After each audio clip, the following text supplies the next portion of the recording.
Halo Sobat Wuling, untuk proses pertama dalam servis motor van, kita lepaskan dulu box filter ini. Ada beberapa baut, ada 4 baut ya, sama satu baut pengikat pipa intake.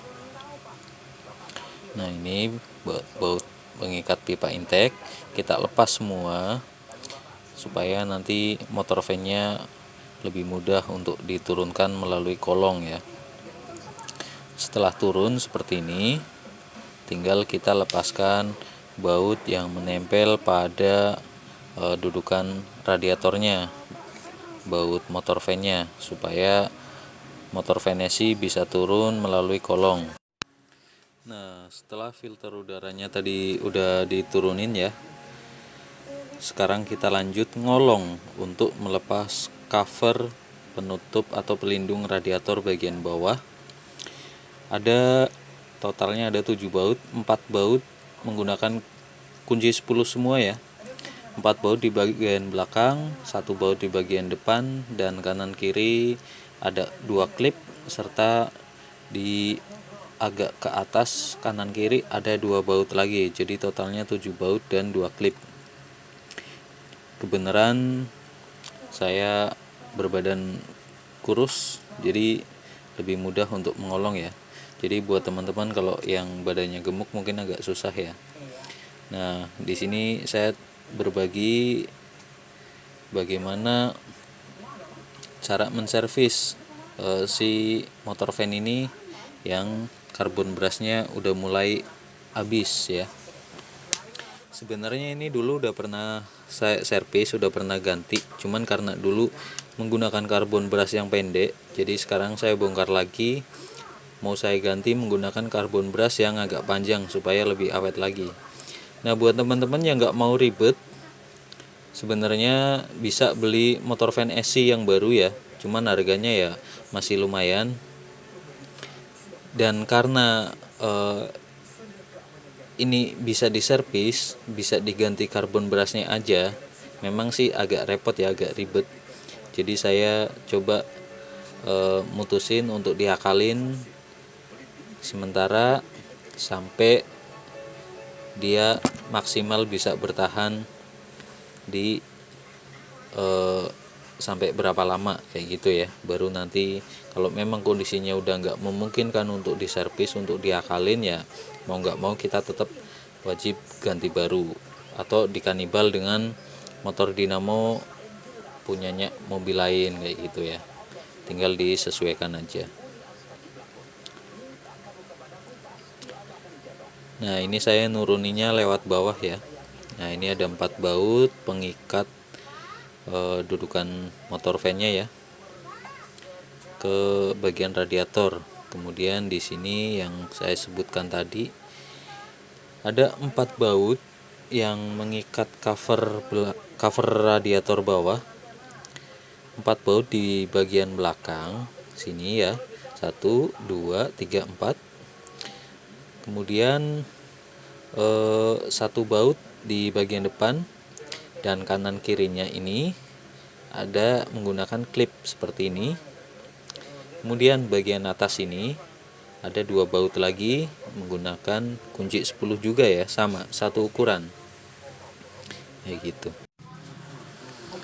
Nah, selanjutnya kita lepas dulu untuk ikat kabelnya sama baut-bautnya, kita lepas. Agak keras ya, soalnya ini dulu pernah saya buka cuman di lem,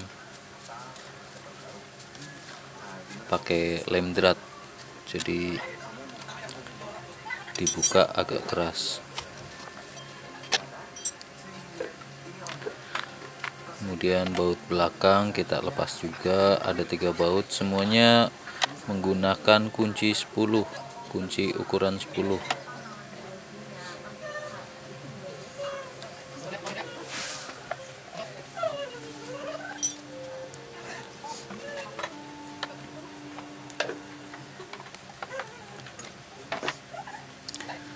Selanjutnya kita lepas penutup dinamonya Untuk klemnya kita pukul-pukul aja pakai betel ya. Kalau nggak ada betel, ini saya menggunakan mata obeng getok ya, mata obeng getok. Nah, untuk bagian bawahnya ini saya kasih bantalan karet supaya bautnya tidak menyentuh ke lantai, jadi tidak merusak bagian ujung baut ya. Kita pukul-pukul aja bagian klem-kleman bodi dinamonya, mukulnya pelan-pelan aja ya, jangan kenceng-kenceng, takutnya nanti ada bagian yang meleot. Walaupun ini casingnya atau besi dinamonya rumahnya ya termasuk besi yang lumayan tebal, tapi dia agak lembek, karakternya agak lembek. Nah, setelah semua klem-klemannya kita buka, kita bantu congkel-congkel sedikit lah biar dia bisa keluar. Jadi di sini saya membukanya untuk di bagian belakang saja, di bagian depan nggak saya buka ya. Saya nggak buka untuk di bagian depan. Nanti untuk bagian depan biar bersih, nanti bisa kita semprot pakai angin kompresor aja setelah semuanya beres ya, supaya untuk membersihkan kotoran-kotoran, debu-debu, sisa dari goresan karbon brush ya, karena di dalam lilitan armaturnya itu banyak sekali debu-debu ya. Nah, ini kita pukul-pukul aja pelan-pelan ya, karena ini video saya percepat supaya durasinya nggak terlalu lama. Namun tetap ada poin-poin terpenting yang, dan ini juga ada ring ya, jangan sampai tertinggal untuk ringnya. Nah, itu terlihat kawat emailnya sudah agak menghitam ya, cuma ini kondisinya masih lumayan oke. Nah, setelah dilepas semua, kita langsung lanjut oprek untuk mulai melepas bagian demi bagian dari karbon brushnya. Di sini kita butuh ketelatenan dan ketelitian.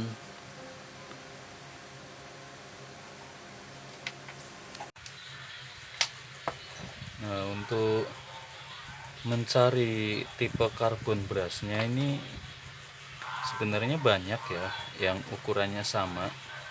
Ini yang aslinya itu dimensinya ya, lebar kali tingginya itu 8 kali 7 mili, tinggi 7, tinggi 8 mili, lebar 7 mili, terus panjangnya ya 20 milian cukup ya, 2 sentian cukup. Untuk ukuran yang sama sebenarnya agak susah ya, banyak, cuman rata-rata pendek, termasuk ini punyanya Kijang, ini punyanya Kijang KF ya. Ini ukurannya sama persis, cuma pendek, terus serabutnya juga lumayan gede. Kalau aslinya kan agak kecil ya, aslinya dia serabutnya agak kecil, cuma biasanya kalau di bengkel dinamo ada yang pakai ini, punyanya Avanza segala macam ya. Ini lumayan panjang tapi dimensinya sedikit lebih kecil, juga serabutnya juga lebih kecil. Jadi untuk mencari hasil yang maksimal, saya berinisiatif cari yang ukurannya gede sekalian. Ini buat dinamo starternya Cold Diesel PS truk double ya. Kenter punyanya Kenter 125 PS atau 135 PS itu sama. Ini panjang 18 mili, dimensinya juga sangat lebar ya. Akhirnya saya beli ini, terus tak perkecil jadi ukurannya segini. Tak papras sebelah sini sama sini sampai ketemu bagian seperti ini, sampai ukurannya sama dengan yang bawaannya gitu. Di samping ini lumayan tebal ya, juga serabutnya lebih banyak, lebih gede, jadi lebih maksimal untuk penghantar arus listrik, juga lebih presisi. Jadi di dalam rumah dudukannya itu lumayan presisi, nggak terlalu longgar, karena kalau terlalu longgar jadi aliran listriknya itu kurang maksimal gitu. Jadi usahakan cari yang agak gede sedikit, nggak apa-apa, nanti kita papras agar lebih presisi dan lebih panjang, serta serabutnya juga lebih gede, itu lebih baik. Tinggal proses eksekusi. Di sini nanti saya menggunakan solder, tapi juga tentunya harus menggunakan solder yang lumayan panas ya. Kalau solder 40 watt atau 60 watt nggak mampu, harus solder yang di atas 100 watt.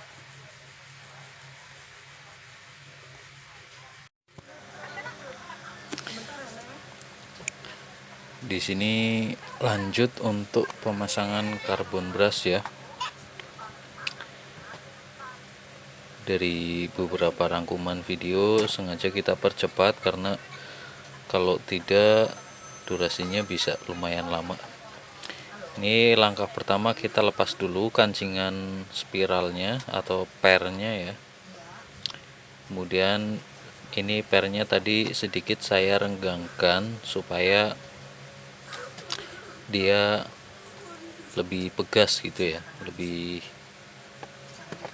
keras. Dan untuk serabut dari karbon brushnya di sini saya solder ya, karena nggak punya alat patri, jadi di sini tak solder. Tapi buat teman-teman nggak usah perlu khawatir, misalnya ada pertanyaan itu kira-kira solderannya kena panas bakal meleleh apa enggak gitu. Kalau menurut saya di solder itu aman, cuman memang untuk menyolder pada media yang lumayan tebal kita butuh solder yang lumayan panas juga. Dan namanya timah itu hanya bisa meleleh pada suhu kurang lebih di atas 200 derajat ya. Kalau medianya tebal mungkin bisa lebih dari itu, kayak gitu. Jadi kemungkinan untuk timah meleleh dengan sendirinya karena panas dari putaran dinamonya itu sangat kecil, karena suhunya nggak mencapai batas itu gitu. Memang lebih bagus di patri, lebih kuat lah ya, lebih maksimal. Cuman di solder pun asal kuat kita menggunakan flux juga ya, jadi solderannya bisa benar-benar matang. Nah, setelah beres kita nyolder, semuanya sudah terpasang semua karbon brushnya, kita bersihkan dulu menggunakan angin kompresor agar debu-debunya pada hilang, jadi kondisi di dalam benar-benar bersih. Nah, selanjutnya proses untuk perakitan pemasangan bagian rumah karbon brushnya ya. Pelan-pelan aja, untuk masukinnya harus dalam kondisi dan posisi yang tepat. Posisikan seperti semula, dan ringnya jangan sampai tertinggal ya. Ada 2 ring di sini.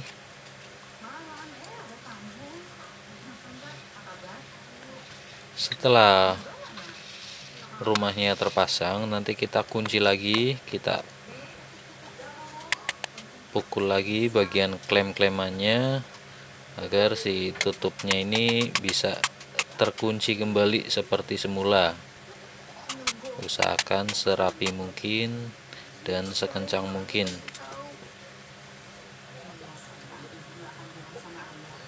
Nah, ini kondisinya udah terpasang, kita tes RPM-nya ya.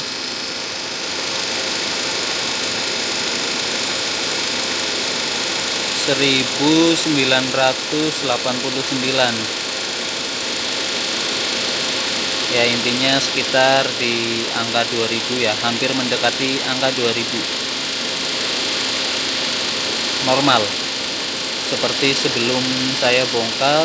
Waktu kondisi masih normal juga, kalau non AC hampir mendekati 2000 rpm. Tapi kalau AC nyala, kita nyalain AC-nya dulu. Ini saya di kilometer 49.600 ya. Kita nyalain AC-nya dulu.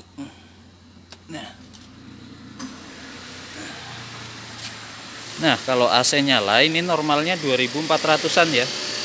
Di kisaran 2400 rpm. Ya, lebih malah ya, 2450-an. Nah, normal ini normal. Jadi emang kalau kondisi non AC dia nggak begitu kenceng, tapi kalau kondisi AC nyala dia sedikit lebih kenceng. Bedanya sekitar 400 rpm putaran motor motor fan-nya ya, kipas radiatornya.